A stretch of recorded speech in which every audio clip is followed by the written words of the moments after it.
COVID cases are on the rise again in WA, reaching a new record 5377 on Tuesday. In the week, health authorities expect daily infections to peak. There were 112 people with COVID in hospital as of 8 p.m. Monday night, with 5 of those receiving treatment in intensive care. That is an increase from 109 hospitalizations yesterday, and just 1 person in ICU. The rise in reported cases comes off the back of a near doubling in PCR tests carried out on Monday, 17,272, compared to just 9,308 on Sunday.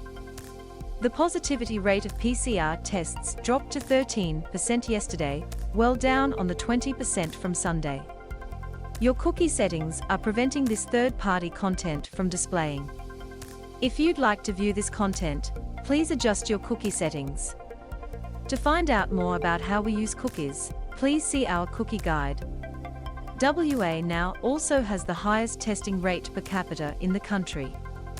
Federal Health Department data shows there were 5,133 tests per 100,000 population in the last week, beating out South Australia at 4,421 tests per 100,000. There was a long line of motorists built up outside the Victoria Park drive-through testing clinic this morning in a sign of the demand for swabs. The state's active caseload now stands at 27,465, which, in an encouraging sign ahead of the peak, means just a fraction of known infections are currently in hospital.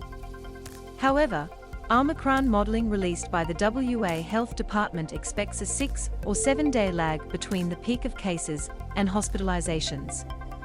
Chief Health Officer Andy Robertson has said he expects daily cases to peak by Friday at around the 10,000 mark.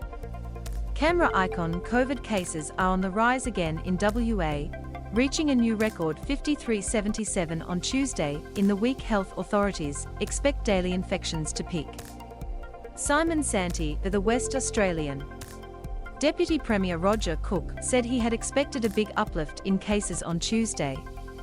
He said the McGowan government was confident there were more undetected cases in the community, but everything was going smoothly so far. WA has managed that situation really well, Mr. Cook said. I think we should be proud of the way the community has responded, and our high booster rates means we have that extra level of protection, and we're seeing a really pleasingly low number of hospitalizations.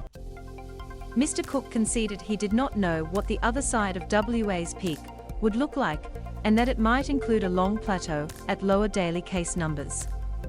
Camera icon lines at a COVID testing clinic on Albany Highway, Victoria Park. Simon Santee, the West Australian. Arriving at Parliament on Tuesday, Education Minister Sue Ellery said as of 5 p.m. Monday, 795 schools across WA had active COVID infections. Ms. Ellery said about 20,000 students and 2,000 staff had been sidelined by the disease so far, either after contracting it or being identified as close contacts. I think people understand the rules now and they are into a pattern, but there's no question it's tiring, she said. It's extra work for staff, but it is what it is. We knew this was coming. WA's daily case numbers dipped over the weekend in line with a steep fall in testing, but both have picked up to start the week.